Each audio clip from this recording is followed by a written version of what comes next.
Okay. काल आपण काय काय पाहिलं होतं? इव्हन जर कोणाला आठवत असेल तर.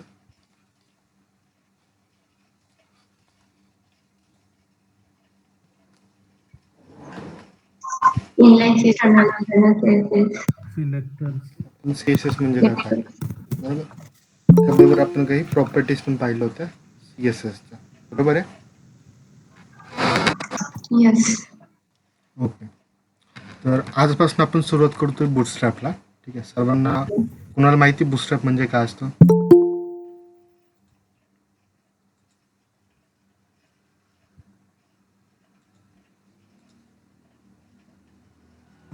सर हे बोलिए सर.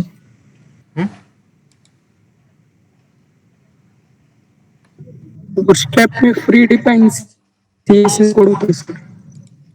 ओके.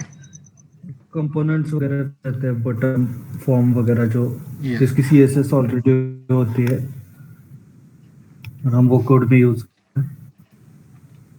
ओके. ठीक आहे. तर आता आपण पाहूया बूटस्ट्रॅप म्हणजे काय असतं. तर सर्वात पहिलं मी एक्सप्लेन करतो. तुम्ही कुठलीही लँग्वेज, ज्या लँग्वेजमध्ये तुम्ही काम करता, इवन ती फ्रंट एंड असू, बॅक एंड असू किंवा कुठलीही लँग्वेज असू, त्या लँग्वेजचे काही हे असतात, मॉड्यूल्स असतात, बरोबर. जसं की जर तुम्ही सर सर हो सॉरी सर मराठी समझ नहीं आता सर. ओके ठीक है, सॉरी यार. देखिए, जब हम किसी लैंग्वेज को जब सीखते हैं, ठीक है, तो हर लैंग्वेज की कुछ मॉड्यूल्स होते हैं, कुछ लिमिटेशंस होती है, बराबर. जैसे हम सीएसएस में जो काम करते हैं, हम जो सीएसएस में काम करते हैं तो हमारे पास क्या होता है, हमारे पास होती है प्रॉपर्टीज एंड उनके वैल्यूज, राइट. जब भी हम प्रॉपर्टीज में, देखिए, जब हम किसी लैंग्वेज में काम करते हैं तो उसमें एक पार्ट आता है हमारे पास, जब हम मिडिल लेवल से जब हम बिगिनर लेवल से जब हम मिडिल लेवल में जाते हैं तो हमारे पास किसी भी लैंग्वेज में आपको सीखने के लिए एक पार्ट आता है जिसको कई बार कुछ लोग लाइब्रेरीज कहते हैं और कई बार कुछ फ्रेमवर्क्स कहा जाता है. क्या आपको पता है फ्रेमवर्क्स वर्ड कभी सुना है किसी ने? Frameworks, library.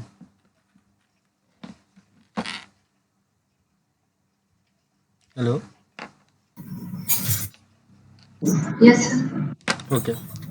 क्या असतं फ्रेमवर्क, माहिती हो, क्या होता है फ्रेमवर्क, कुछ बता सकते हैं आप?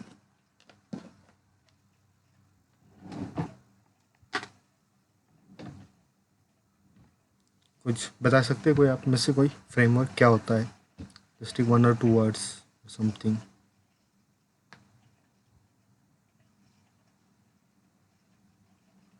क्या आप सभी ने डेटाबेस का कनेक्शन किया है? जो भी आपको जो लैंग्वेज आती है बैकएंड की, उसमें किसी ने अपने डेटाबेस का कनेक्शन किया हुआ है?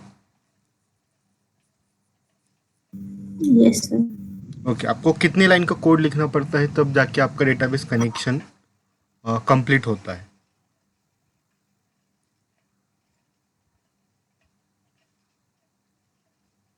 स्वाति, आप कितनी लाइन का कोड लिखते हो तब आपका डेटाबेस कनेक्शन कंप्लीट हो जाता है? मेरे ख्याल से हर एक लैंग्वेज का अलग अलग पर्सपेक्टिव होता है. जैसे कुछ लैंग्वेज में 6 लाइन, कुछ लैंग्वेज में 8 लाइन्स, 10 लाइन, 15 लाइन्स का कोड लिखना पड़ता है तब जाके आपका डेटाबेस का कनेक्शन पूरा होता है, राइट. तो वैसे ही हर लैंग्वेज में एक अलग अलग तरीका होता है. वैसे ही उसको ओवरकम करने के लिए, मतलब मल्टीपल जो प्री डिफाइंड कोड्स होते हैं हमारे, जैसे डेटाबेस कनेक्शन हो गया, फिर आपके पास कोई एल्गोरिदम है, जैसे इंक्रिप्शन डिक्रिप्शन का एल्गोरिदम्स होते हैं, जो कि बहुत सारे एल्गोरिदम्स होते हैं, बहुत सारे तरीके होते हैं इंक्रिप्शन करने का किसी टेक्स्ट को. तो उसके जो तरीके होते हैं वो किसी एक फंक्शन में लिखे होते हैं और हम उसको यूज़ करते हैं, राइट. तो उस चीज़ को हम कहते हैं फ्रेमवर्क. तो बेसिकली फ्रेमवर्क क्या होता है, तो फ्रेमवर्क में मल्टीपल क्लासेस और मल्टीपल फंक्शंस का कॉम्बिनेशन होता है जिसको हम खुद यूज़ करते हैं पर लिखा किसी और ने होता है. जैसे हम देखते हैं ना, इनहेरिटेंस एक कंसेप्ट है UPS में, राइट. तो वैसे कंसेप्ट होती है, वैसे ही होता है कि हमने किसी और ने प्री डिफाइन किए हुए जो चीज़ें हैं जिसको हम यूज़ करते हैं, बराबर. जैसे हम लैपटॉप यूज़ करते हैं, क्या लैपटॉप हमने खुद ने बनाया है? कुछ सॉफ्टवेयर हम खुद बनाते हैं? नहीं. हम क्या करते हैं, किसी और का बनाई हुई चीज़ को हम यूज़ करते हैं. तो वैसे हम फ्रेमवर्क्स में भी करते हैं. तो फ्रेमवर्क्स बेसिकली क्या है कि एक प्री डिफाइन कोड होता है जिसको हम यूज करते हैं in the bunch of collections and methods, the collections of methods and classes. ठीक है, ये हो गया आपका जब कोई बैकएंड लैंग्वेज है इसमें। तो देखो वैसे हर एक लैंग्वेज के अलग अलग फ्रेमवर्क्स होते हैं, जिसमें अगर मैं बात करूँ जावा का, तो जावा में स्प्रिंग बूट किसी नाम सुना होगा सबने, राइट? आप में से बहुत सारे लोगों को आता भी होगा स्प्रिंग बूट। तो स्प्रिंग बूट जो है वो एक फ्रेमवर्क है आपके जावा का। किसका? जावा का एक फ्रेमवर्क है स्प्रिंग बूट। तो वैसे ही बहुत सारे स्प्रिंग बूट होते हैं, जैसे फ्रंट एंड लैंग्वेजेस में होते हैं, बैक एंड लैंग्वेजेस में भी फ्रेमवर्क होते हैं। जैसे एंगुलर जो है ये फ्रंट एंड लैंग्वेज जावास्क्रिप्ट का फ्रेमवर्क है। वैसे ही जो हम डिज़ाइन के लिए यूज़ करते हैं, तो हम डिज़ाइन के लिए क्या यूज़ करते हैं? CSS यूज़ करते हैं, राइट? आवाज़ आ रही? सर आपका वॉइस अच्छा, ब्रेक हो रहा है सर आपका। ओके, थोड़ा नेटवर्क ग्लिच होगा शायद। अभी हो रहा है? Yes sir. अभी भी हो रहा है? ओके ठीक है, मैं नेटवर्क कनेक्शन चेंज कर देता हूँ।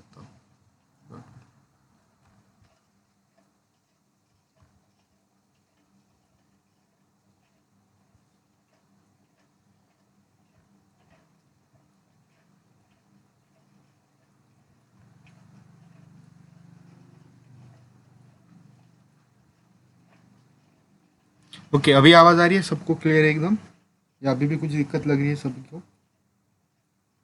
नहीं सर। ओके, तो देखिए जब हम किसी लैंग्वेज में यूज़ करते हैं तो हमारे पास कुछ फ्रेमवर्क्स होते हैं। ठीक है, हर एक लैंग्वेज का अलग अलग फ्रेमवर्क होता है। जैसे हमने देखा जावा में स्प्रिंग बूट नाम का फ्रेमवर्क होता है। ठीक है, अगर हम कोई फ्रंट एंड लैंग्वेज यूज़ करते हैं, जैसे मान लो आप कोई जावास्क्रिप्ट जो एक फ्रंट एंड लैंग्वेज है जिसको हम स्क्रिप्ट एग्जीक्यूशन के लिए काम करते हैं, तो उसके भी कुछ फ्रेमवर्क आते हैं, जिसमें से आपका एंगुलर हो गया, आपका नेक्स्ट जेएस एक फ्रेमवर्क है, फिर वापस आपका रिएक्ट जेएस, ये भी एक फ्रेमवर्क है। बेसिकली रिएक्ट जेएस एक लाइब्रेरी है, पर आजकल उसको फ्रेमवर्क भी कहा जाता है। ठीक है, एंगुलर जेएस ये एक लाइब्रेरी है। तो ये क्या होता है, इसमें कुछ प्री डिफाइन क्लासेस मिलते हैं, हमें कुछ प्री डिफाइन कोर्स मिलते हैं, जिसको यूज़ करके हम अच्छा खासा एक एप्लीकेशन बना सकते हैं। तो जैसे अगर हम कहें तो बूटस्ट्रैप बूटस्ट्रैप भी एक फ्रेमवर्क है जो फ्रंट एंड टेक्नोलॉजी में डिज़ाइनिंग के लिए काम आता है। तो बूटस्ट्रैप में क्या होता है, बूटस्ट्रैप में प्री डिफाइंड क्लासेस होती है। बराबर, आपको पता है क्लासेस क्या होती है बूटस्ट्रैप में?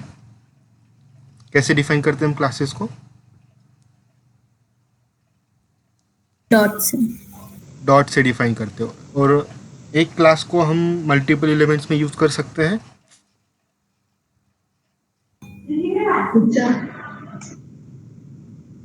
Yes yes sir.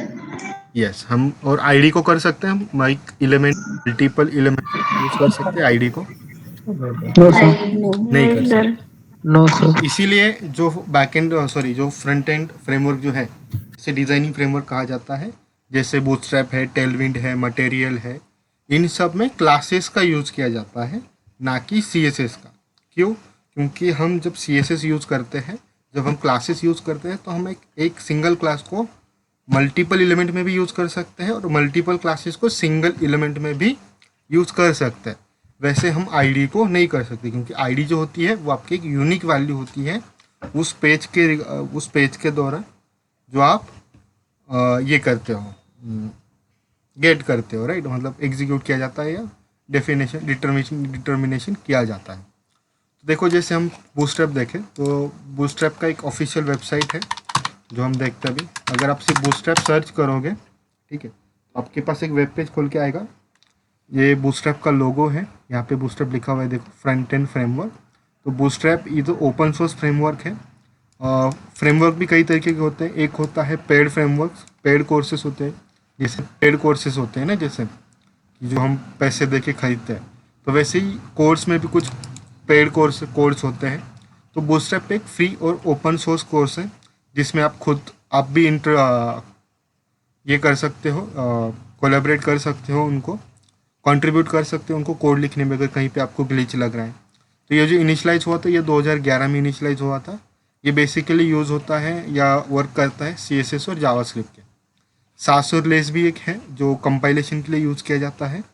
ठीक है, और ये बेसिकली यूज़ करता है वेब प्लेटफॉर्म पे। ठीक है, ये इसकी ऑफिशियल वेबसाइट है getbootstrap.com, इसका एक ऑफिशियल URL है बूटस्ट्रैप के साइट का, जो ऑफिशियल साइट है। अगर हम इसको ओपन करें, ठीक है, ये कुछ इसका पेज लिखे आता है, यहाँ पे लेटेस्ट बूटस्ट्रैप का वर्जन लिखा हुआ है जो कि 5.3 है, मतलब लेटेस्ट अभी जो चल रहा है वो बूटस्ट्रैप 5 चल रहा है।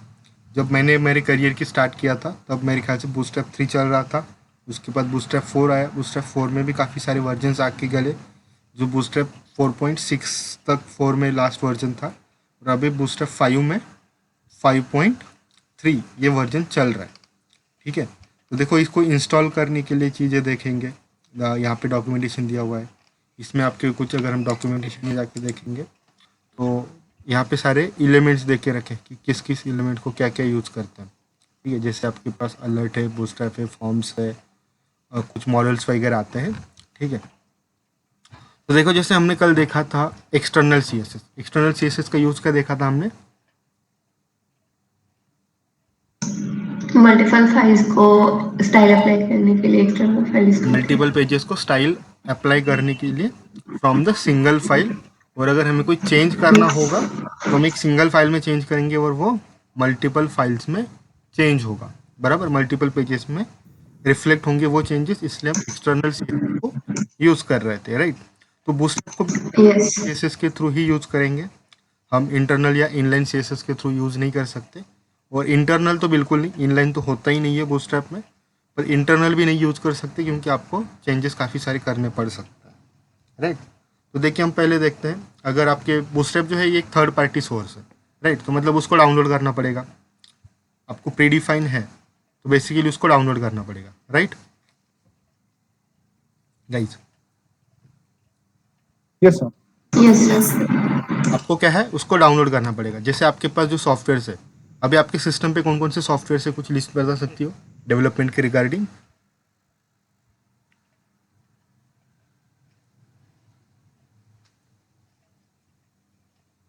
आपके पास JDK होगा, JRE होगा, किसी के पास एंड्रॉयड स्टूडियो हो सकता है, जैम्प हो सकता है, लैम्प हो सकता है, मान लो बहुत सारे स्टैक है, जैसे ये वीडियो एडिटर है मेरे पास जो VS कोड का है, राइट, ये हो सकता है।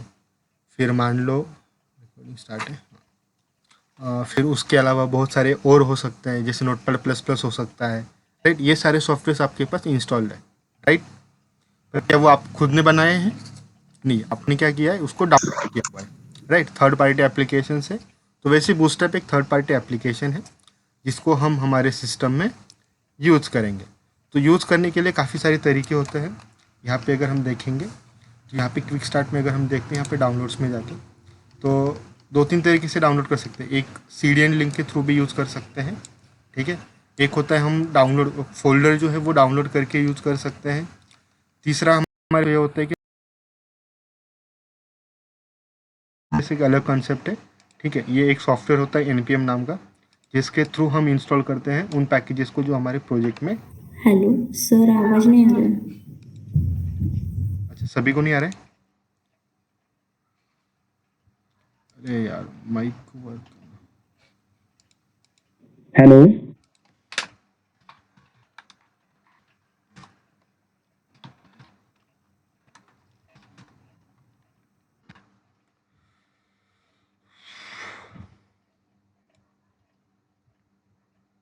हेलो हेलो,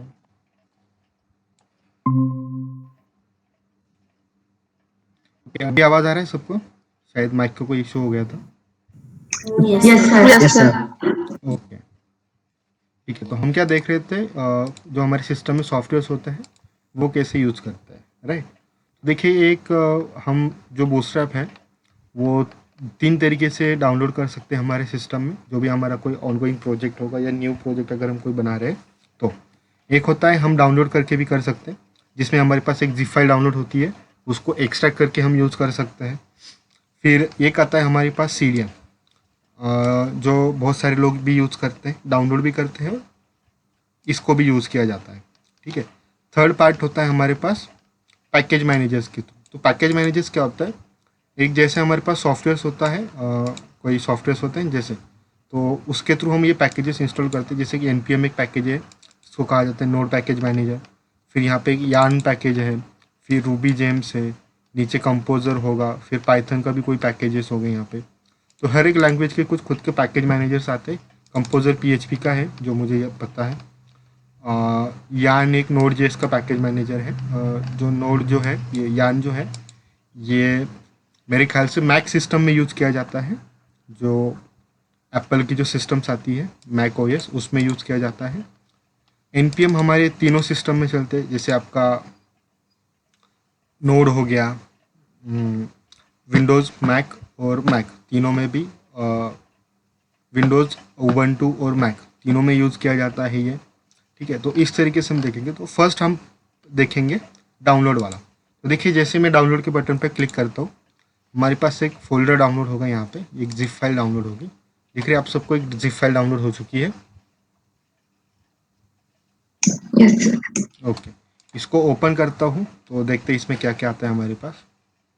ठीक है, या मैंने सही जिप डाउनलोड की है कि नहीं वो भी पता चल जाएगा। ठीक है, तो मेरे ख्याल से मैंने अलग ही जिप डाउनलोड की है, ये वो जिप नहीं है, शायद इसकी ऊपर वाली है, ये जो डाउनलोड सोर्स है, या फिर ये सॉरी जो एक्चुअल में जो डाउनलोड बटन है ये है compile CSS and JS download ready to compile code for Bootstrap 5.3.2 easy to drop in your project. ये वाला जो फर्स्ट डाउनलोड बटन जो है इस पेज पे, यहाँ से आप डाउनलोड कर सकते हो। नीचे के अलग अलग फॉर्मेट से यहाँ पे कुछ एग्जांपल्स जो है उनके उसका फोल्डर है।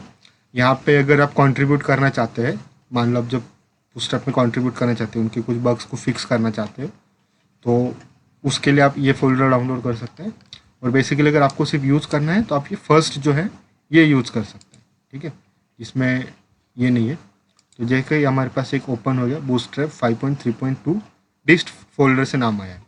ठीक है, जब हम इसको ओपन करेंगे फोल्डर्स के नेम आएंगे। दिख रहा है आपको यहाँ पे एक CSS का जावास्क्रिप्ट JS के फोल्डर है, दिख रहा है? Yes sir. यस। ओके, तो देखिए मैं पहले आपको एक्सप्लेन करता हूँ इसमें CSS और जावा JS क्यों यूज़ किया जाता है। अगर हम बूटस्ट्रैप को देखेंगे तो बूटस्ट्रैप में देखिए बहुत सारी जो चीज़ें होती है, जैसे आप कुछ मॉडल यूज़ करते हैं, पॉपअप यूज़ होता है, पता है कुछ पॉपअप आते हैं आपकी स्क्रीन पे लिखा हुआ। जैसे मैं अगर आपको एक पॉपअप दिखाऊँ तो यहाँ से आपको एक पॉपअप दिखाता हूँ।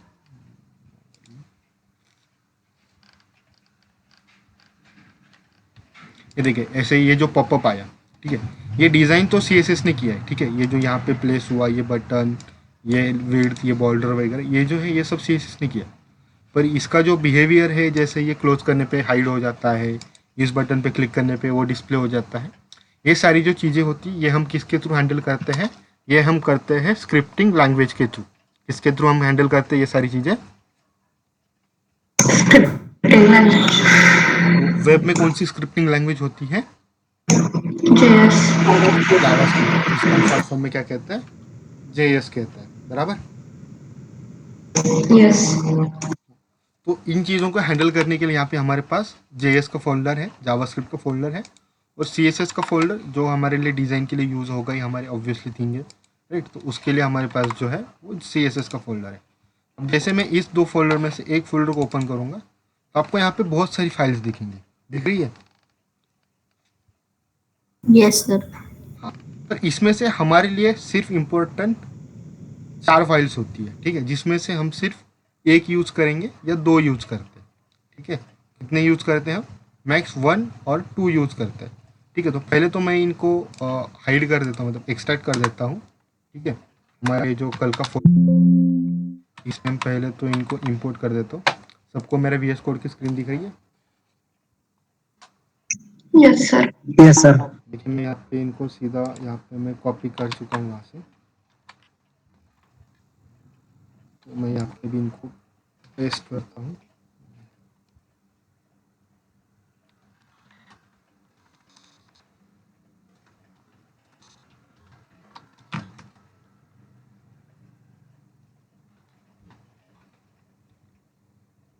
देखिए यहाँ पे प्लेस हो गया, अभी ये फोल्डर्स आ गए, दिख रहा है आप सबको?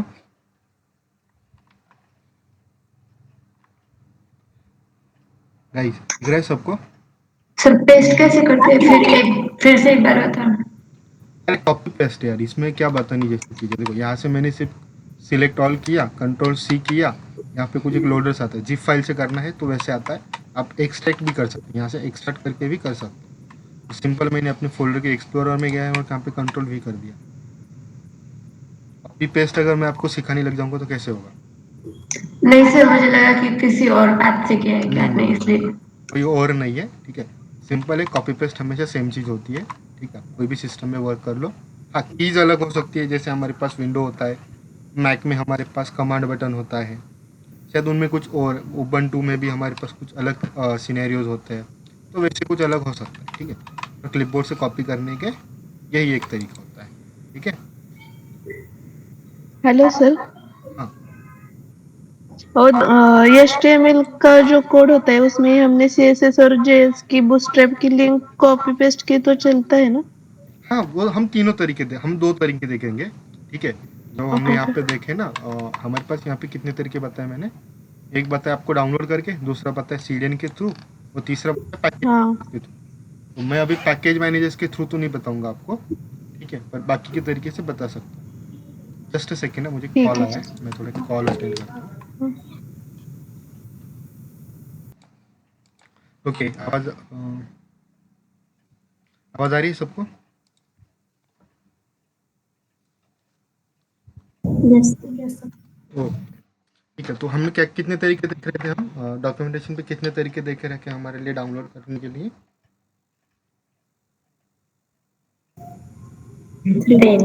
3। 3 तरीके है, राइट। इसमें से हम देखेंगे 2 तरीके, ठीक है, थर्ड वाला नहीं देखेंगे हम। मुझे आता है, पर उसका कोई यहाँ पे अभी नॉर्मल में कोई इसका कोई ये यूज़ नहीं है। इसका यूज़ तब किया जाता है जब आप किसी फ्रंट एंड फ्रेमवर्क पे काम करते हो, जो है आपका सॉरी, ओपन ही कह रहा हूँ, आपका एंगुलर है या, जिस सर एंगुलर में कोई मतलब हाँ कमांड लेके हाँ, एंगुलर में कर सकते हो आप इसका यूज़, ठीक है। एंगुलर हाँ, अभी हम कमांड नॉर्मल लेके में कर बस। सकते हैं, क्योंकि अभी अगर हम करेंगे इसको तो हम वैसे यूज़ करेंगे जैसे हम बाकी 2 का यूज़ करेंगे, क्योंकि हमारे पास इसके कंपाइलेशन के लिए हम वो प्रोग्राम नहीं बनाएंगे अभी, ठीक है। तो वो नोड जेएस का कोड लिखना पड़ेगा, फिर वो होगा, तो इतना है नहीं हमारे पास, ठीक है। तो हम सिर्फ अभी 2 तरीके देखेंगे। इसमें से एक है सिंपल, सबसे सिंपलेस्ट, आप फाइल को डाउनलोड कर लो और हमारे फोल्डर में कॉपी पेस्ट कर लो, ठीक है। तो आपको यहाँ पे कितने फाइल्स दिख रहे हैं? 2 फोल्डर्स हमने कॉपी पेस्ट किए थे डिस्ट फोल्डर से, जो डाउनलोड जिप थी, बराबर। Yes sir. तो देखिए हमारे पास इसमें से एक CSS का फोल्डर है, जिसमें आपको बहुत सारे फाइल्स मिलेंगे, दिख रहे हैं आपको?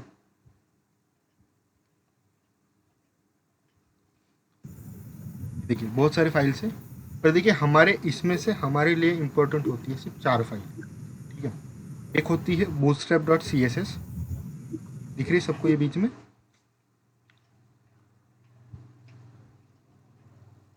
यस। उसके नीचे है bootstrap.main.css, और उसके नीचे है bootstrap.rtl.css और bootstrap.rtl.main.css। ये 4 फाइल्स हमारे लिए इम्पोर्टेंट होती है। इसमें से भी हम यूज़ करते हैं 1 या 2 फाइल, ठीक है। तो देखिए मैं आपको एक दिखा देता हूँ, यहाँ पे एक bootstrap.css है, इसको मैं ओपन करके दिखाता हूँ, ठीक है। देखिए bootstrap.css की जो फाइल्स होती है, इसमें इस तरीके का कोड लिखा होता है, ठीक है। मैं इस टर्मिनल को बंद कर देता हूँ। देखिए इस तरीके का कोड लिखा होता है, यहाँ पे कुछ वेरिएबल्स डिफाइन किए हुए हैं, ठीक है, जिनकी प्री डिफाइंड वैल्यू है। यहाँ पे अगर कोई डार्क थीम है तो उनके वेरिएबल्स कैसे रहेंगे, फिर मान लो ये आपका बॉडी का अगर कोई क्लास है तो वो कैसा रहेगा, ठीक है। आवाज़ आ रही है ना सबको?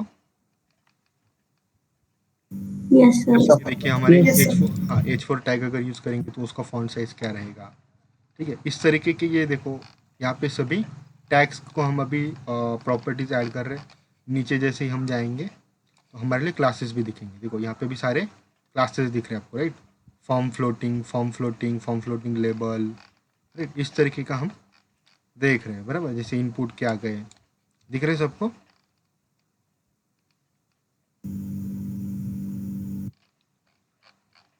ओके।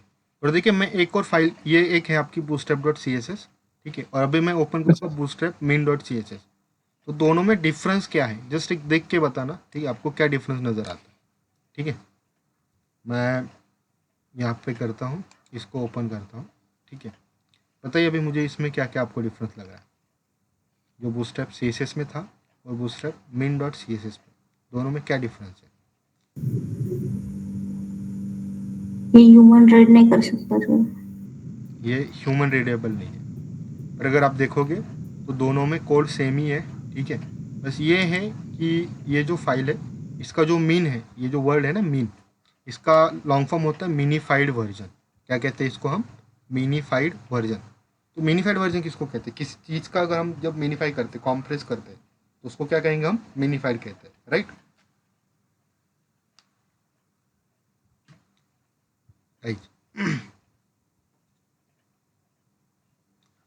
बराबर है। जब हम किसी चीज़ को जब हम मिनीफाइड कॉम्प्रेस करते हैं तो हम उसको क्या कहते हैं? मिनीफाइड।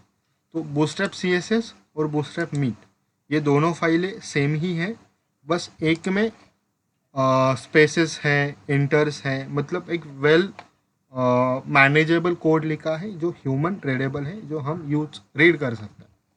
इसको भी रीड कर सकते हैं पर इतनी आसानी से नहीं कि जितनी आसानी से हम ये वाली फाइल रीड कर सकते हैं, राइट।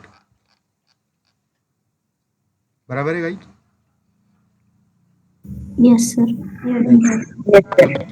दोनों को यूज कब किया जाता है?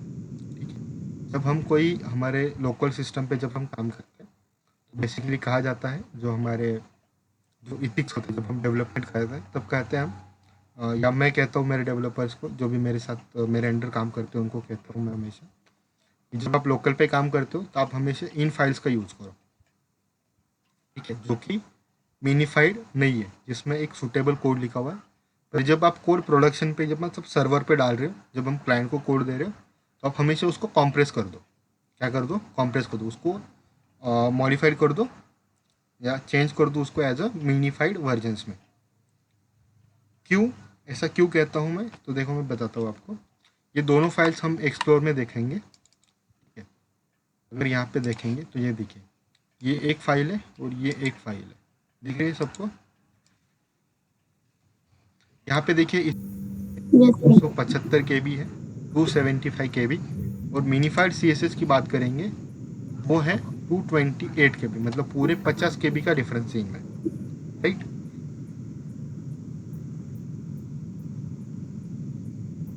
यस। राइट, दोनों में 50 KB का डिफरेंस है। तो मान लो जब हम कस्टमर को दे रहे हैं तो उसको कस्टमर को क्या चाहिए? परफॉर्मेंस चाहिए होता है, राइट। अगर आपका कोई नेट स्पीड है, वो अगर आपका आज की डेट में अगर 50 kbps की तरफ से जो नेट स्पीड अगर चले आप, तो आपको इरिटेशन होती है, राइट। आप यूट्यूब पे कोई वीडियो नहीं देख पाएंगे, आप कोई और कुछ नहीं देख पाएंगे, बराबर। यस तो उसका बेसिक फार्मूला क्या होता है कि आपका कंटेंट है वो पटपट लोड होना चाहिए, फटाफट लोड होना चाहिए, ताकि कस्टमर को वेट करना ना पड़े। जो आपका क्लाइंट है उसको वेट ना करना पड़े कि यार ये कब लोड होगा, वो लोडर दिख रहा है, तो उसमें वो कस्टमर इरिटेट होता है। इसको प्रीडिफाइन करने के लिए, कम करने के लिए ऐसे मिनीफाइड वर्जन यूज किए जाते हैं। इसका सिंपल सा लॉजिक है, ठीक है। जैसे मान लो अभी ये मैंने कितना बताया, 275, 275 और 228, ठीक है। तो मान लो अभी आपका एक नेट स्पीड है, ठीक है, जो 50 kbps से चल रहा है। कितने kbps से चल रहा है? 50। और अगर आप 275 kbps की फाइल डाउनलोड करते हो, आपको कितने सेकेंड लग जाएंगे? 5.5 सेकेंड लग जाएंगे, बराबर गाइस? यस। ओके। यस वही अगर मैं 228 की अगर फाइल साइज डाउनलोड करूंगा तो मुझे कितने लग जाएंगे? 4.5 सेकेंड लग जाएंगे, बराबर। 4.5, पहले कितने लग रहे थे? 5.5, बराबर है। Yes sir. भी मान लो आपका इसमें 1 सेकेंड कम हो गया, 1 सेकेंड आपके लिए शायद कम हो सकता है, ठीक है। पर क्या वेबसाइट में सिर्फ एक ही फाइल लोड होती है? नहीं होती। वेबसाइट में बहुत सारी फाइल्स होती है, जिसमें आपकी इमेजेस हो सकती है, आपकी जावास्क्रिप्ट की फाइल हो सकती है। हमने तो सिर्फ अभी एक CSS देखी, ठीक है। आपके फॉन्ट्स हो सकते हैं, कुछ वीडियोस हो सकती है, फिर आपने जो कंटेंट जो HTML लिखा है वो भी कोड हो सकता है आपका लोड होने के लिए। तो ये सभी को देख के हमें क्या यूज़ करना चाहिए ये डिसाइड करते हैं, राइट। तो क्या हमारे पास दोनों फाइल्स में कोई डिफरेंस है बेसिकली कोड में, बूटस्ट्रैप CSS और बूटस्ट्रैप min.css में? नहीं होता है। बस क्या होता है, एक ह्यूमन रीडेबल का एक जस्ट एक छोटा सा डिफरेंस होता है। जब हम डेवलपमेंट पे काम कर रहे हैं तब हम ऊपर वाली फाइल यूज़ करेंगे जो कि बड़ी वाली होगी, क्योंकि आपके लोकल पे आपका प्रोडक्ट काफ़ी जल्दी लोड होता है, ठीक है, वहाँ पे आपको कोई नेटवर्क का इशू नहीं होता। और जब आप क्लाइंट साइड होती है, जब आप क्लाइंट के सिस्टम पे देखती है, तब वहाँ पे लोड हो सकता है, ठीक है। तीसरी है, मैंने बोला था आपको, एक RTL.css और RTL.min.css, राइट, ये बोली थी 2 फाइल। Yes sir. हाँ, अभी बताओ इसमें से RTL.css और RTL.min.css, इनका डिफरेंस तो आपको बेसिकली min के वर्ड से तो समझ में आ गया होगा, दोनों में क्या डिफरेंस होगा, बराबर है सबको, यस सर। समझ में आ गया, समझ में आ रहा होगा सबको। यस। एक ह्यूमन रीडेबल फॉर्मेट होगा, एक ह्यूमन नॉन रीडेबल फॉर्मेट होगा, ठीक है। तो ये RTL जो वर्ड है, इसका क्या मीनिंग होता है, तो देखिए RTL का वर्ड क्या होता है। आप जब नोटबुक पे लिखते हो या आप जब यहाँ पे पढ़ रहे हो, तो आप किस पोजीशन से किस पोजीशन तक पढ़ते हो, आपकी डायरेक्शन क्या है पढ़ने की, कोई बता सकता है मुझे? राइट टू लेफ्ट,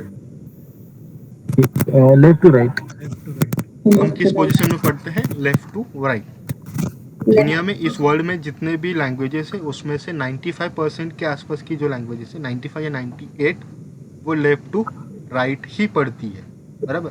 पर कुछ ऐसे भी अपवर्डेबल लैंग्वेजेस हैं, जैसे उर्दू है मेरे ख्याल से, फिर अरबिक जो है, जो दुबई में बोली जाती है, UAE में, वो अरब लैंग्वेज जो है वो राइट टू लेफ्ट पढ़ी जाती है, बराबर। तो उनके लिए डिजाइनिंग किया हुआ है ये RTL फॉर्मेट,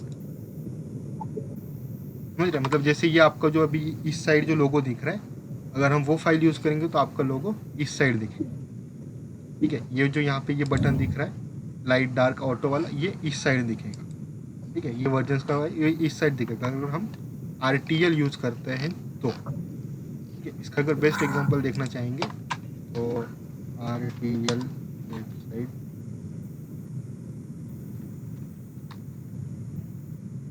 वेबसाइट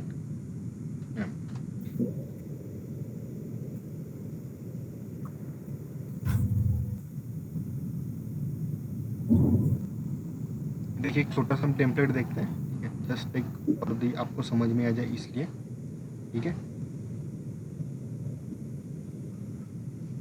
देखिए इसको लाइव प्रीव्यू कर रहा हूँ मैं,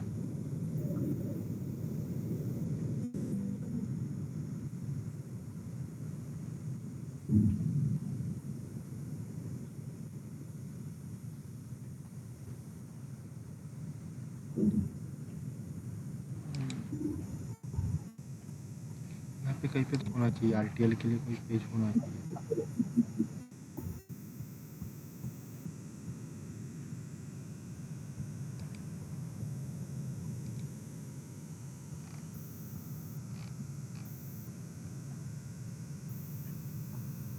ये देखो यहाँ पे RTL का एक लोगो है, ठीक है, यहाँ से दिखेगा हमें, ठीक है।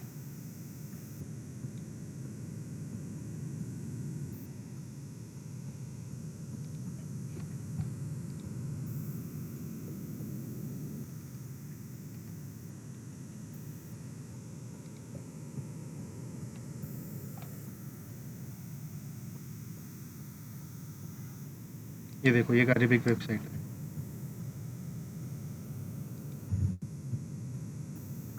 दिख रही है सबको? Yes sir. इस वेबसाइट को अगर बनाना है हमें, या हमारी जो बनाई हुई वेबसाइट है, इसको अगर इस साइड कन्वर्ट करना है, यहाँ पे हम CSS का जो यूज़ करेंगे उसको कहेंगे अब RTL.min.css, RTL.css जो बूस्टरअप की आएंगी वो, ठीक है। और जब हम बेसिकली जब नॉर्मल यूज़ करेंगे तो इस साइड में क्या होगा, ये जो लेडीज़ है यहाँ पे दिख रही है, ये आपकी राइट साइड में कन्वर्ट हो जाएगी, जो कि आपकी लेफ्ट साइड में भी दिख रही है। हमारे पास देखो ये जो है होता है, ये लेफ्ट साइड होता है, लोगो जो होता है हमारे एंड में हमेशा लेफ्ट साइड लोगो होता है, राइट, टॉप लेफ्ट कॉर्नर पे लोगो होता है, इनका टॉप राइट कॉर्नर पे लोगो। समझ में आएगा आपको RTL और नॉर्मल वाली फाइल में और इस वाली फाइल में और Yes, इस वाली फाइल में क्या डिफरेंस होगा, ठीक है। आ गया सबको समझ में? सर वो फाइल ओपन करने के बाद फाइल में देखो कोड अगर हम ओपन करेंगे, ठीक है, यहाँ से मैं अगर आपको RTL.css की फाइल दिखाऊँ तो कोड अगर आप देखो, कोड दिखने को सेम दिखेगा, ठीक है। ये वेरिएबल्स की लिंक है तो ये तो हमेशा सेम ही रहेंगे। इसके नीचे के जो कोड्स होंगे ना, जैसे पोजीशन, ठीक है, तो ये अगर पोजीशन यहाँ पे अगर मैं सर्च करूँ तो यहाँ पे देखिए, अगर हम लेफ्ट सर्च कर रहे हैं, ठीक है,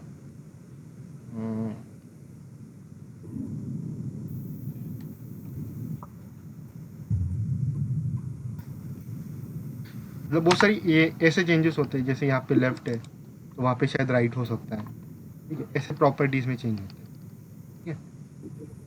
ये देखो, जैसे यहाँ पे ये इनलाइन सीएसएस जो है, इस क्लास को हम चेक करते हैं, ठीक है, बेसिकली इस क्लास को हम यूज़ करते हैं। यहाँ पे देखिए मार्जिन राइट लिखा हुआ है, राइट, 0.5। हम इस फाइल में चेक करते हैं सेम क्लासेस के लिए क्या लिख के रखा है। यहाँ पे क्या लिखा है, मार्जिन लेफ्ट है, यहाँ पे क्या Left. मार्जिन राइट है, राइट। राइट। तो ये डिफरेंस है, जहाँ पे लेफ्ट है वहाँ पे राइट क्या होगा। सीएसएस चेंज हो सकती है, क्लासेस के नेम सेम होंगे आपके लिए, ठीक है। इनके अंदर की जो प्रॉपर्टीज रहेंगी सिर्फ उनकी वैल्यू चेंज होंगी, प्रॉपर्टीज के नाम्स चेंज होंगे, वैल्यू सेम रहेगी।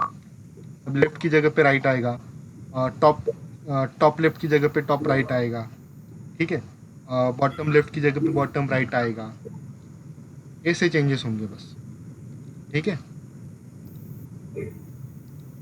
किसी को कोई दिक्कत अब तक यहाँ पे जो हमने डाउनलोड किया, कैसे डाउनलोड किया, कहाँ से डाउनलोड किया, तो ऑफिशियल वेबसाइट जो है डाउनलोड करने के लिए वो है bootstrap.getbootstrap.com, getbootstrap.com, ठीक है। ये समझ में आ गया सबको?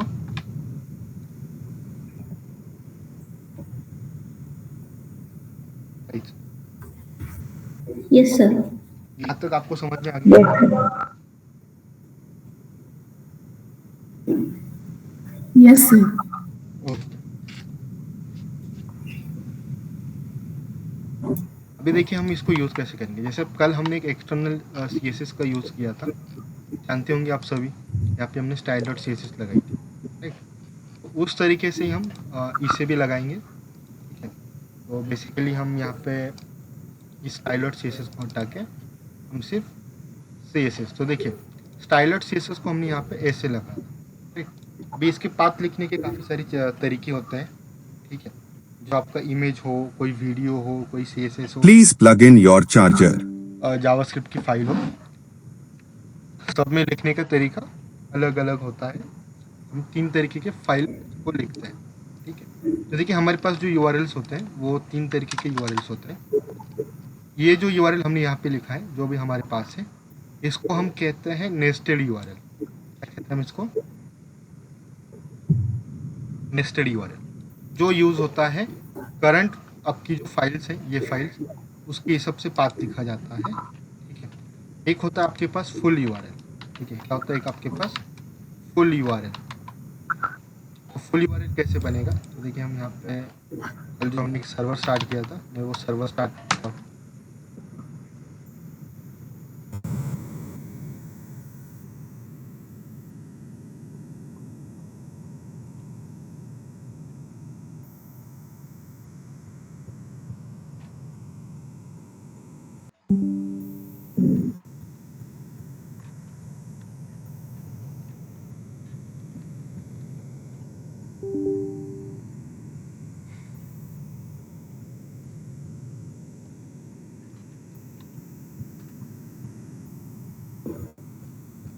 यहाँ पे सबको दिख रहा है ये पेज, ठीक है। तो देखिए नेस्टेड URL किसे कहते हैं, सॉरी फुल URL किसे कहते हैं। तो ये जो आपको URL दिख रहा है ना पूरा, ठीक है, ये URL जो आपको दिख रहा है इसे हम कहते हैं फुल URL। इसमें आपका जो डोमेन होता है, उस डोमेन नेम के साथ आपका जो URL बनता है उसे हम कहते हैं फुल URL, ठीक है। क्या कहते हैं हम इसको? Full URL। हम इसको भी यूज़ कर सकते हैं, ठीक है। तो मैं सबसे अच्छा तरीका बताऊंगा आपको यूज़ करने का क्या होता है, ठीक है। एक इस तरीके से भी हम यूज़ कर सकते हैं, ठीक है। फिर आपके पास थर्ड जो फॉर्मेट आता है वो आता है, ये फाइल आपकी कहाँ पे है, ठीक है। तो ये जो स्टाइल CSS है, इसको राइट क्लिक किया, यहाँ से किया कॉपी पाथ, ठीक है, यहाँ से किया कॉपी पाथ और ये मैंने पेस्ट कर दिया। तो ये भी एक तरीका होता है आपका, ठीक है। ये 3 तरीके होते हैं हमारे पास जब हम किसी फाइल को या किसी फाइल को जब लोड करते हैं हमारे केस में, तो उसको,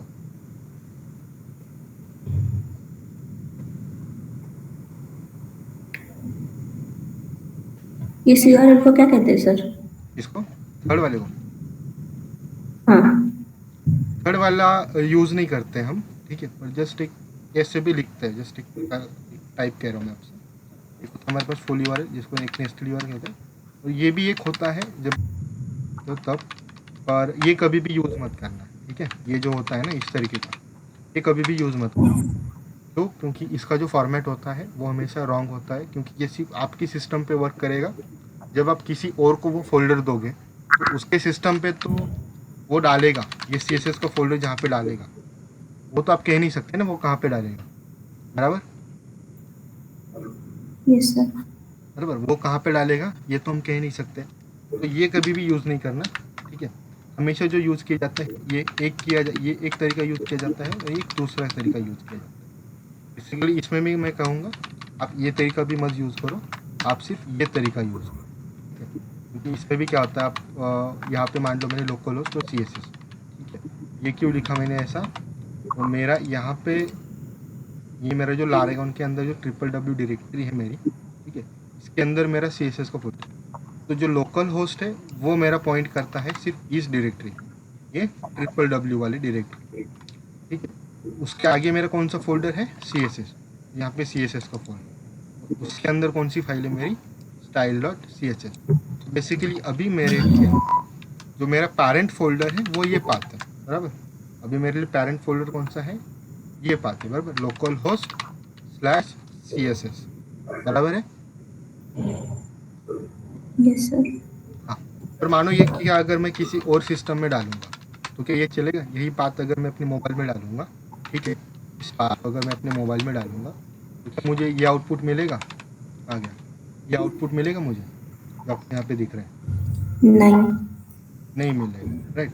ये आउटपुट आपको कब मिलेगा, सिर्फ मैं इस सिस्टम पे काम कर रहा हूँ, क्योंकि मेरा सर्वर सिर्फ यहाँ पे है, बराबर, तो यहाँ पे वर्क करेगा। जैसे यहाँ पे अभी मेरा डोमेन क्या है, लोकल होस्ट, अगर मैं इसी को कहीं किसी क्लाइंट के नाम से डालता हूँ तो उसका डोमेन क्या होगा, क्लाइंट के नाम से डोमेन होगा, बराबर। इस हिसाब से डोमेन होगा तो क्लाइंट के हिसाब से डोमेन होगा। तो मान लो क्लाइंट का डोमेन ऐसे हो सकता है www. जैसे flipkart.com है, flipkart.com, राइट, या amazon.com हो सकता है, amazon.com, और इसके बाद आपको क्या आएगा, CSS का फोल्डर, ये आएगा style.css, बराबर। यहाँ पे आप डालोगे वहाँ का डोमेन लगेगा, तो उसके बाद का पाथ, ठीक है। तो देखिए,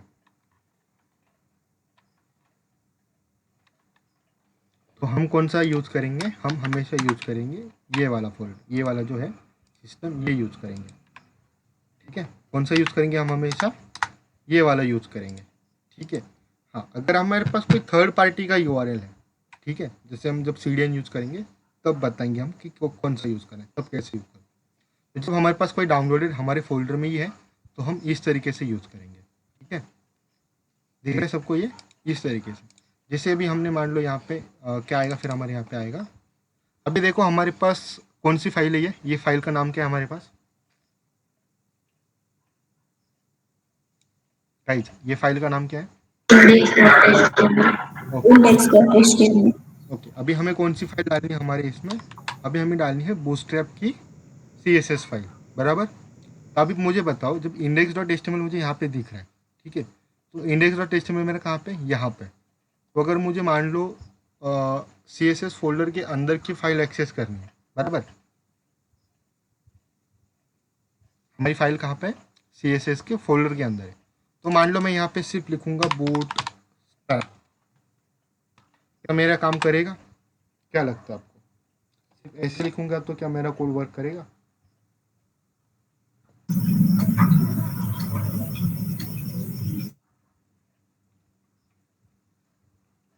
हाँ बोलिए कुछ, नो सर।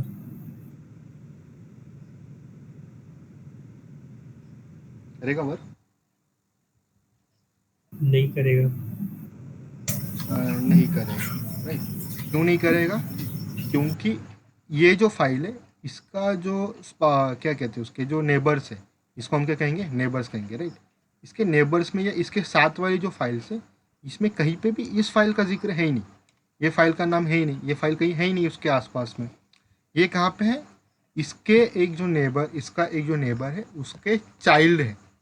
ये फाइल कहाँ पे, उसके चाइल्ड साइड में है, राइट, पेरेंट में तो है नहीं, बराबर। तो हम यहाँ पे क्या लिखेंगे, पहले तो हम क्या लिखेंगे, फिर क्या लिखेंगे हम यहाँ पे CSS, ठीक है। CSS क्या है, हमारे फोल्डर का नाम है। तो फोल्डर और फाइल को जब सेग्रीगेट करेंगे तो सेग्रीगेट करने के लिए हम क्या करते हैं, स्लैश टाइप करते हैं, ठीक है। स्लैश टाइप किया, अभी मेरा एक ऑटो कंप्लीट है, ठीक है। यहाँ पे हमें उस फोल्डर के अंदर, CSS फोल्डर के अंदर जितने भी फाइल्स हैं उन सभी की लिस्ट दिखा रहा है। देखो दिखा रहा है भाई, दिखा रहा है यहाँ पे। हमें यहाँ से कौन सी फाइल लेनी है, मैं बूटस्ट्रैप CSS ले लूँ या बूटस्ट्रैप main.css ले लूँ?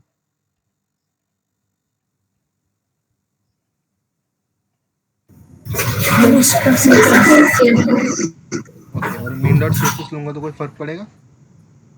ये वाली लूँगा तो नहीं पड़ेगा। नहीं पड़ेगा, राइट। तो मैं आपके लिए अभी बूटस्ट्रैप ऊपर के ले लेता हूँ, ठीक है, क्योंकि हमें डिफरेंस तो पता ही है, ठीक है। देखिए जो ये पेज था हमारा, ये पहले कैसे दिख रहा था, ठीक है, और मैं रिफ्रेश करने के बाद कैसे दिखता हूँ, आपको कोई फ़र्क नज़र आता है कि नहीं, आप बताएंगे, ठीक है।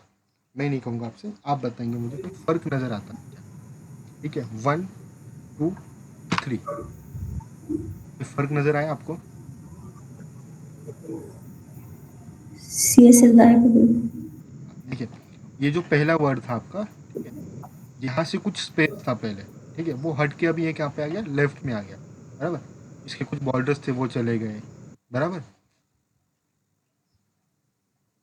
ये कुछ बॉर्डर्स थी वो चली गई, कुछ कलर्स चले गए, वो तो खैर अलग चीज़ थी। पर अभी यहाँ पे क्या हो गया, एक स्पेस लग गया, तो मतलब हमारा जो इंटीग्रेशन था वो सक्सेस हो चुका है। हमने जो फाइल पाथ दी वो एग्जिस्ट करती है, मतलब हमारा इंटीग्रेशन सक्सेस हो गया। ये एक और तरीका है हमारे पास चेक करने का, ऐसे। तो यहाँ पे आएंगे हम, इंस्पेक्ट में जाएंगे, ठीक है। आपको पता है ये इंस्पेक्ट टूल बार, इसका क्या क्या यूज़ होता है?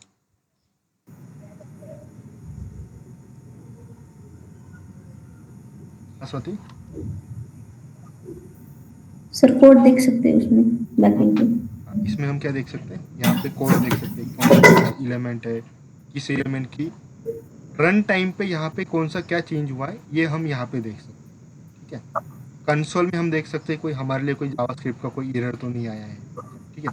सोर्सेस में हम देख सकते हैं कौन कौन सी फाइल्स लोड हुई है। तो देखोगे आप यहाँ पे तो कुछ अलग फाइल्स लोड हुई जो मेरे एक्सटेंशंस की है, पर्सनल हमारी कोई फाइल अभी तक यूज़ नहीं हुई है। और आप नेटवर्क टैब में जाओगे तो नेटवर्क टैब में यहाँ पे आप जब ऑल सेक्शंस पे जाओगे तो यहाँ पे अगर मैं जैसे रिफ्रेश करता हूँ, देखो तो देखो ये पे हमारे पास एक आ गया CSS और एक आ गया bootstrap.css, ठीक है यहाँ पे सबको। यस।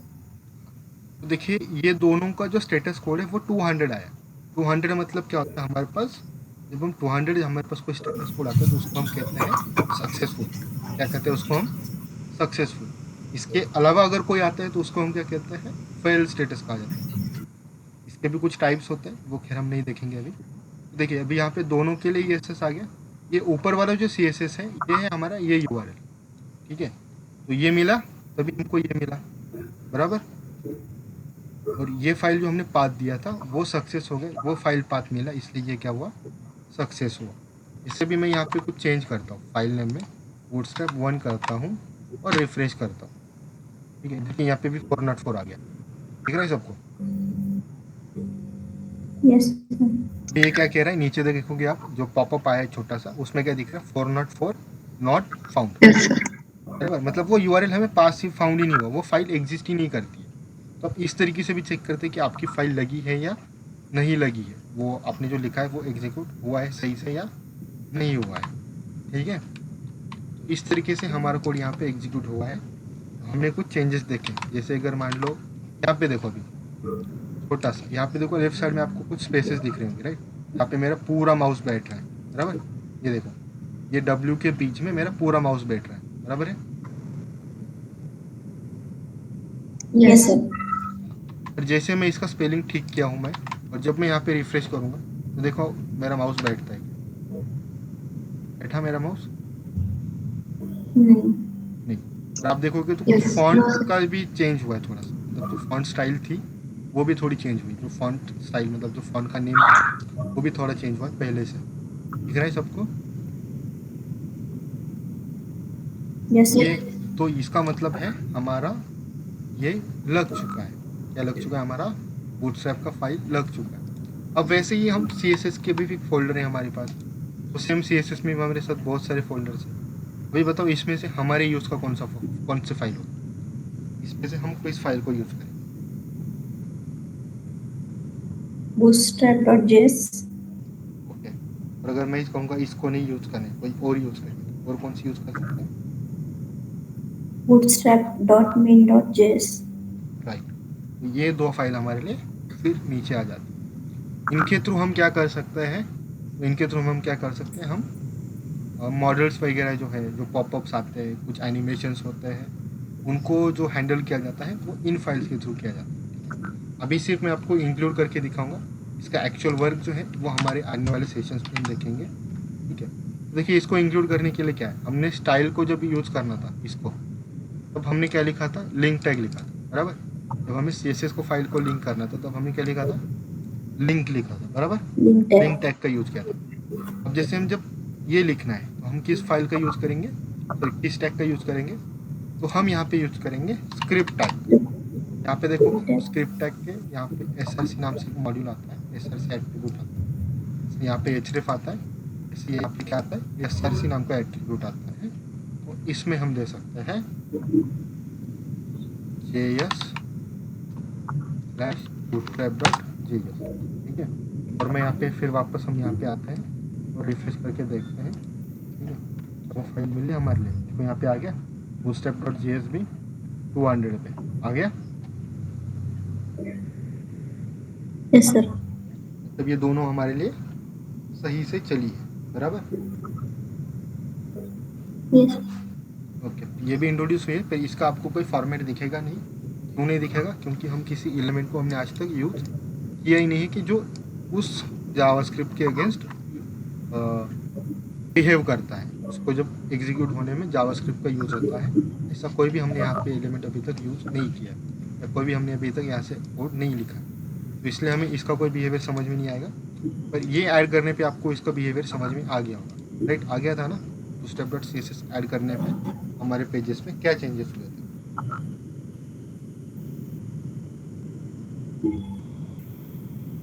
Spaces remove होते हैं और style भी. थोड़ा बहुत चेंजेस हुआ था हमारे पेज में, जिसमें से फॉन्ट और कुछ स्पेस चेंज हुआ था, राइट। अभी ये देख ले, हमने एक पाथ जो बूटस्ट्रैप को इंस्टॉल करने का जो था, डाउनलोड करके जिप फाइल को, ये समझ में आ गया सबको? Yes, sir. Yes, sir. Okay, तो अभी हमारे पास दूसरा क्या है वो देखेंगे हम, CDN वाला फॉर्मेट। कौन सा वाला फॉर्मेट? CDN वाला। ये जो है ये CDN वाला, ठीक है। तो देखो CDN क्या होता है, मैं पहले आपको डिफाइन करता हूँ। CDN को कहा जाता है कंटेंट डिलीवरी नेटवर्क। क्या लॉन्ग फॉर्म में CDN का? Content delivery network. हम भी सर्च करेंगे CDN, ठीक है। और CDN फुल फॉर्म को कर देखेंगे, क्या आएगा हमारे पास? ये देखो, content delivery network. Content delivery network CDN क्या होता है? बेसिकली अगर आप देखोगे, हम जब यूज़ कर रहे हैं यहाँ पे, तो हमारे डोमेन का नाम क्या है? बूटस्ट्रैप, बराबर। जो बूटस्ट्रैप का ऑफिशियल डोमेन है उसका नाम क्या है? Get bootstrap. गेट बूटस्ट्रैप या bootstrap.com। और जो यहाँ पे आपको डोमेन दिख रहा है वो कुछ अलग दिख रहा है। यहाँ पे JS डिलीवर का CDN CDN code. डोमेन दिख रहा है, हाँ, right? JS JS deliver deliver. ये दिख रहा है। तो बेसिकली ये क्या होता है? ये जो CDN सर्वर्स होते हैं ये क्या होता है? मैं जस्ट एक दो वर्ड में कहना चाहूँगा, आपसे बताना चाहूँगा। CDN क्या होता है? तो देखो, जब हमारे पास कुछ मल्टीपल फाइल्स होती है, या कुछ ऐसे फाइल्स हैं जो कि बहुत सारे लोगों को ज़रूरत है, ठीक है, पर वो उन फाइल्स को उनके सर्वर पे नहीं रखना चाहते। जैसे मान लो ये हमने जो फोल्डर डाउनलोड किया, तो इसका जो स्टोरेज रहेगा ये हमारे फोल्डर्स पे रहेगा, बराबर। इसका जो भी लोड बढ़ेगा वो हमारे सर्वर पे पड़ेगा, इसका स्टोरेज हमारे सर्वर पे बढ़ेगा, बराबर है, राइट? Yes, sir. यस। पर जब मान लो अभी, जैसे अभी हमने देखा ये पाथ था हमारा, राइट। अभी मैं बूटस्ट्रैप का पाथ अगर यहाँ पे लूँगा css/bootstrap, ठीक है। अब देखोगे ये जो कंटेंट का लोड हुआ तो इसका इफेक्ट कहाँ पे पड़ा, मेरे लोकल वाले सिस्टम पे पड़ा, बराबर। ये लोड करने के लिए रैम किसकी यूज़ हुई, जिस लैपटॉप पे अभी हम आप स्क्रीन देख रहे हो उस लैपटॉप की, ठीक है। स्टोरेज किसका यूज़ हुआ, जिसको आप देख रहे हो उसकी, बराबर। पर जैसे ही हम ये URL अगर मैं यूज़ करूँगा, ठीक है, और इसको अगर हिट करूँगा तो इस टाइम में ये लोड हो रहा है, थोड़ा टाइम लेगा शायद, ठीक है। अभी इसको एग्जीक्यूट करने के लिए रैम और स्टोरेज किसका यूज़ हुआ, हमारे सिस्टम का स्टोरेज और रैम यूज़ हुआ हमारे सर्वर का, नहीं। ये किसका यूज़ हुआ, जिसका भी ये सर्वर है, जिसका भी ये डोमेन है, उसके सर्वर को लोड पड़ा, राइट। तो मान ले हमारे सिस्टम में मान लो कुछ 200 MB का ऐसा डेटा है जो कि एक्सटर्नल डेटा है, ठीक है। 200 MB का कुछ डेटा है, या मान लो, चलो मैं मानता हूँ 200 MB छोड़ो, ठीक है, 20 MB पकड़ लो, ठीक है। 20 MB का आपके पास डेटा है, ठीक है, जो आपके सिस्टम पे है, और वो किसी और के सिस्टम से आप इजीली एक्सेस कर सकते हो फ्री ऑफ कॉस्ट, ठीक है, आपके वेबसाइट पे, ठीक है। और मान लिया आपको दिन के जो यूज़र्स आते हैं वो आपके पास है 5000 यूज़र्स। कितने यूज़र्स हैं, 5000 यूज़र्स। तो इस पे यहाँ पे इसका जो ऑल डेटा जो डाउनलोड होगा आपके सिस्टम से मान लो, तो वो कितना होगा, ये इतना MB का, बराबर। कितना MB होगा, इतना MB आपके सिस्टम से डाउनलोड होगा। अभी इतना MB इंटू GB अगर हम कन्वर्जन करेंगे तो कितना आता है, देखते हैं, ठीक है। कितना हुआ ये, 100 GB का होगा। 100 GB। मान लो आपके 100 GB मतलब क्या, आपकी सिस्टम को 100 GB डेटा प्रोसेस किया आपने आपके सिस्टम में, वेस्ट ऑफ टाइम, जो कि आपको इजीली दूसरे सिस्टम पे फ्री में अवेलेबल है, राइट। तो मतलब 100 GB का जो बैंडविड्थ था वो आपने वेस्ट किया। क्यों, क्योंकि सिर्फ आपने वो जो फाइल्स हैं जैसे बूटस्ट्रैप है और भी कोई प्लगइन्स होते हैं उनको स्टोर किया सिर्फ आपने आपके सिस्टम में, बराबर। Right, yes sir. यस। तो मान लो यही अगर मैं किसी और के सर्वर पे रखूँगा, जैसे ये जो सीलियन वाला जो है ये प्रोवाइड कर रहा है मुझे, तो वही जो ये 100 GB का डेटा होगा वो कहाँ से प्रोसेस होगा, यहाँ से प्रोसेस होगा। उससे जो मेरा सिस्टम है उस पर कोई फ़र्क पड़ेगा, मैं चाहे कितनी बार भी रिफ्रेश करूँ, नहीं पड़ेगा, राइट। तो सीडेन क्या होता है, एक सिंपल भाषा में आपको समझ में, सीडेन क्यों यूज़ करना चाहिए या क्या होता है।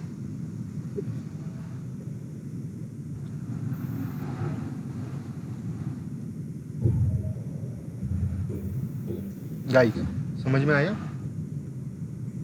मेमोरी सेव करने के लिए। हाँ, मेमोरी सेव करने के लिए मतलब मान लो जो चीज़ आपको इजीली मिल सकती है बाहर, ठीक है, उसके लिए हम अपना स्पेस क्यों खराब करें, बराबर है। क्योंकि मान लो ये 100 GB को डेटा डाउनलोड करने के लिए आपके सर्वर को कॉस्ट लगती है मान लो कुछ $200, तो $200 आपकी जेब से जाएंगे, बराबर। या 200 रुपये भी पकड़े तो 200 रुपये दिन के आपके जेब से जाएंगे ना, इसका कोई फर्क सेंस पड़ता है। क्यों हम 200 रुपये वेस्ट करें हमारे, जबकि हमें कोई और दे रहा है फ्री में, बराबर। जैसे आप गूगल का जीमेल यूज़ कर सकते हो, करते हो, राइट। तो वहाँ पे आपको गूगल ड्राइव में 15 GB का स्टोरेज मिलता है, बराबर। वही आप कहीं और आपको परचेस में भी मिल सकते हैं, बराबर। तो जो चीज़ आप इजीली एक्सेस कर सकते हो उसके लिए पैसे क्यों देने, बराबर। जैसे मान लो 16 GB का अगर आप मेमोरी कार्ड लेते हो, SD कार्ड, तो उसके लिए कुछ आपके 200-300 रुपये जाएंगे, और वही चीज़ आपको गूगल फ्री में दे रहा है ना, और आपके पास तो मोबाइल नेट होता ही है, जब चाहिए तब एक्सेस कर लो वहाँ से, राइट। अब उसके लिए 200-300 रुपये क्यों वेस्ट करना। वे सेम कंसेप्ट हम यहाँ पे यूज़ करेंगे सीडीएन को यूज़ करके। आया समझ में आप सभी को, यस सर। राइट। तो देखिए सीडीएन को यूज़ करने का क्या है, जिस तरह हमने यहाँ पे पाथ लिखा, ठीक है। भाई मान लो हम यहाँ पे जो पाथ लिखा था ये हमने नेस्टेड पाथ लिखा था, राइट। तो क्या अब हम का जो नेस्टेड पाथ है क्या हम इसको यूज़ करके हम इस फाइल को एक्सेस कर सकते हैं, इस डेटा को एक्सेस कर सकते हैं। मैं अगर इसको कमेंट करता हूँ, ठीक है, और क्या मैं सिर्फ इस फाइल को पाथ करके मैं इस फाइल को यूज़ कर सकता हूँ? क्या लगता है हम इस फाइल के डेटा को, कंटेंट को एक्सेस कर पाएंगे इस यूआरएल पे जो है?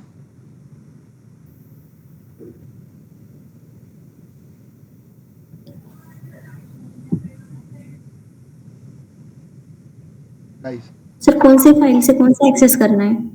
ये जो है हमारे पास cdn gsdelivery.net का फाइल है, ठीक है। इसको मैंने सिर्फ जो नेस्टेड है ना इंटरनल, वो कॉपी किया है और मैंने हमारे फाइल पे, तो क्या इस तरीके से हम इस फाइल को एक्सेस कर पाएंगे, इस कंटेंट को एक्सेस कर पाएंगे हमारे सिस्टम में? क्या लगता है guys? नहीं कर पाएंगे, नहीं कर पाएंगे। क्यों नहीं कर पाएंगे? नहीं करेंगे, लिंक ही नहीं दिए ना हाँ, क्योंकि ये जो रीड उसका करता है, सर्वर की हाँ, ये जो यूज करता है, ये जो रीड करता है, वो करता है इस फाइल के आसपास के फाइल्स और फोल्डर्स को, बराबर। इस तरीके से जो यूज होता है वो कहाँ पे यूज होगा? इस फाइल्स के आसपास के जो फोल्डर्स हैं उनको यूज होगा। तो हम चेक करके देखते हैं, यहाँ पे है हमारे पास, मैं इसको क्लियर करता हूँ और रिफ्रेश करता हूँ। देखिए bootstrap.min क्या आ गया? 404। क्यों? क्योंकि नीचे अगर आप देखोगे तो यहाँ पे जो डोमेन लगा है वो लगा है लोकल होस्ट। लोकल होस्ट तो मेरे लोकल का है और फाइल हमें कहाँ की एक्सेस करनी है? जो कि नेट पे चलेगी, राइट, जो कि किसी और नेटवर्क पे है, किसी और के सिस्टम में। क्या मैं उसको यूज़ कर सकता हूँ? नहीं। इसको यूज़ करने के लिए क्या करना पड़ेगा? फिर पूरा पाथ कॉपी करना पड़ेगा, पूरा पाथ यहाँ पे डालना पड़ेगा। अब अगर मैं रिफ्रेश करूँगा अब मैं एक्सेस कर सकता हूँ। ठीक है, अब आ गया यहाँ पे? Yes sir. यस। तो इस तरीके से यूज़ कर सकते हैं हम CDN को। समझ में आ गया आपको कि CDN कब यूज़ करना चाहिए या क्यों यूज़ करते हैं? Yes sir. ओके, सबको समझ में आ गया? कोई और कोई क्वेश्चन, कुछ क्वेरीज?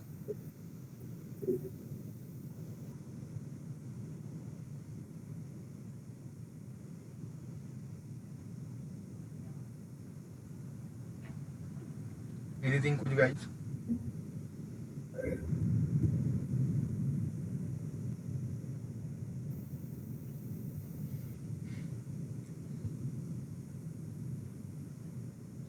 कोई क्वेश्चन?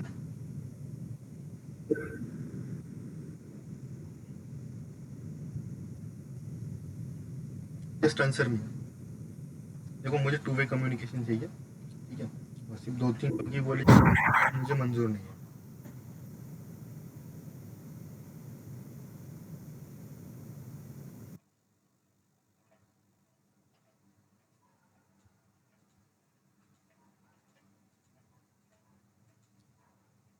ओके, आज के सेशन में किसी को कोई प्रॉब्लम नहीं लग रही है ना?